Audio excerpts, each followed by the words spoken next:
Hello everyone, XV here from youtube.com/xvroguegaming, and this is the second video in a weekly series I'm doing for Dota Cinema designed to take your game to the next level. With 4 different posts and an aggregate of over 400 thumbs up, this week's video will be on roaming and ganking.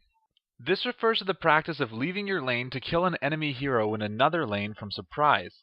It is not to be confused with simply killing the enemy heroes you're laning against.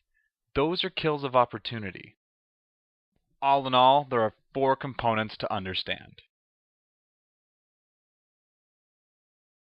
Though some heroes are exempt from this, vision is far greater during the day for both heroes and towers. Creep vision is roughly the same day or night, but that's because they can't see far at all in the first place. Outside of radius, vision is also limited by trees and higher ground. As Radiant, here's your standard vision up to just past the river during the day.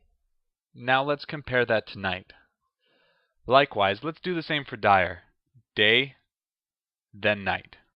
Combining the two, we see that there are particular areas that are best for staging your ganks. Moving between lanes is easier said than done. There are several points of failure. MIA calls, being seen by wards, and being seen by players. If flagged as missing or if you pass as an X on the minimap, any good opponent will play defensively. Likewise, if you're spotted by a player off to the side of the lane, they'll immediately fall back. To circumvent this, the first thing we have to do is move between lanes swiftly. The best way to do this is via teleport scrolls. Falling back out of sight and teleporting to a different lane will normally let you get into a ganking position before the missing call is either said, or failing that, before it's been reacted to. Make sure that the lane you're teleporting to is pushed forward so that you're not seen arriving, and quickly move back and into the woods. Teleporting is the most effective way to cross-map gank. When going to an adjacent lane, an alternative method is to navigate the jungle. The middle towers are somewhat more difficult to teleport to due to how frequently vision is shared anyways. When maneuvering through the jungle, it's important to recognize where players place wards.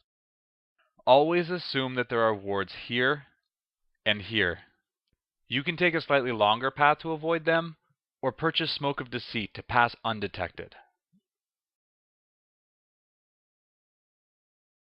When it comes to actually achieving your kills, you need to work with your teammates. The first thing to do is to announce that you're coming before leaving your lane. After your arrival, you need to inform your teammates. I see countless ganks fail because one or more participants were not prepared and the enemy narrowly slips away. Lastly, have a plan. Either one of you needs to notify the other of who you are going to kill and who is going to initiate. Sometimes the choice of initiator is extremely obvious, but other times it's a coin flip. Failure on this front causes you to either attack different heroes, double up disables, or not be in range when your teammate makes their move. So now that we understand vision, roaming, and staging, let's discuss execution.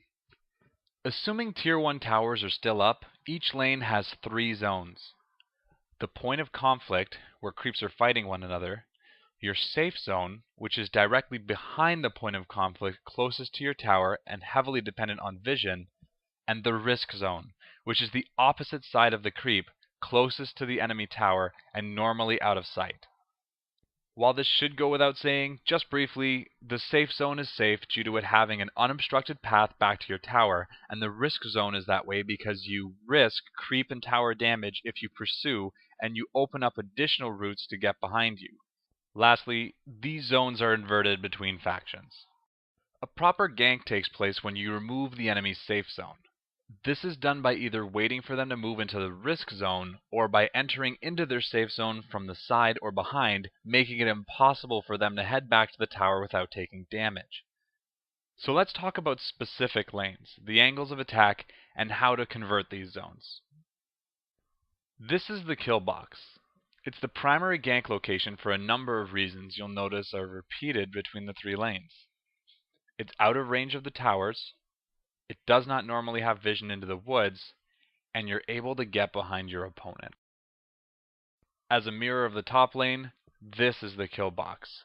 Out of range of the towers, does not normally have vision into the woods, and you're able to get behind your opponent.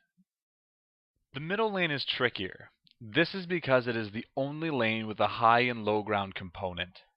Standing at the top of the ramp, you're able to see across it, but in the river, you lose vision of the hill. This makes staging middle ganks a lot more difficult. As Dire, the best positions are here and here, depending on which lane you're coming from. As the Radiant, the same applies here and here. Both also have trees that can be entered that shield you from vision and allow you to get behind the Tier 1 tower. The best time to attack is when your opponent is in the river, or better, the other side. This is easiest to execute at night because even though they have the high ground advantage, you are able to get incredibly close before being seen.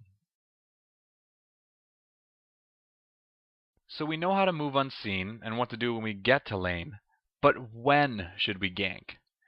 Leaving your lane is a difficult affair and is a measure of priority. Beyond cruel enjoyment, the reasons for ganking are straightforward. If leaving your lane is going to get your teammate killed, or if you're leaving your lane empty, you are not going to net an advantage. For any lane, the best time to gank is immediately after a kill of opportunity in your own lane or sending your opponent back to base. Your enemy in lane won't be there to call that you're missing.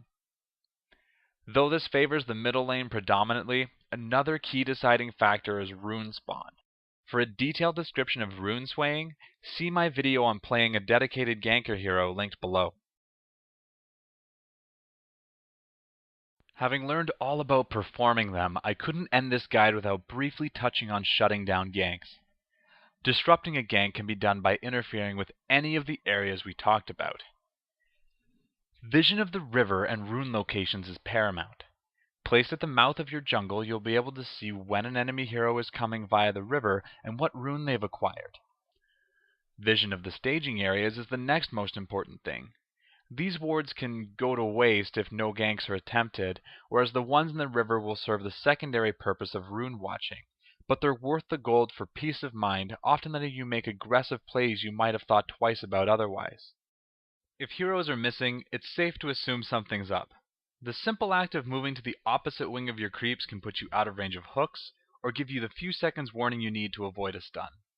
Lastly, when you've pushed significantly past your tower, the 3 zones change into critical risk, where it will be suicidal to push, risk, where even behind your creeps you have many avenues to be attacked from, and safe, being all the way back at your tower. I see a lot of players naturally let themselves transition into this area and then wonder why they die afterwards. While there is so much more that can be said about ganking for specific heroes or expanded methods, I hope that you found this video useful for taking your game further. Also, I was so impressed with the number of quality topic suggestions that I've decided to add prizes. To be eligible, simply be subscribed to my channel and suggest a topic you'd like to learn about in the comments below. Whether or not your topic is used, you will be entered into a raffle, and the winner each week gets any non-courier item of their choice. As always, if you liked this video, thumbs up, share, and subscribe to my channel for more in-depth guides and exclusive content. Until next week, this is XV, signing out.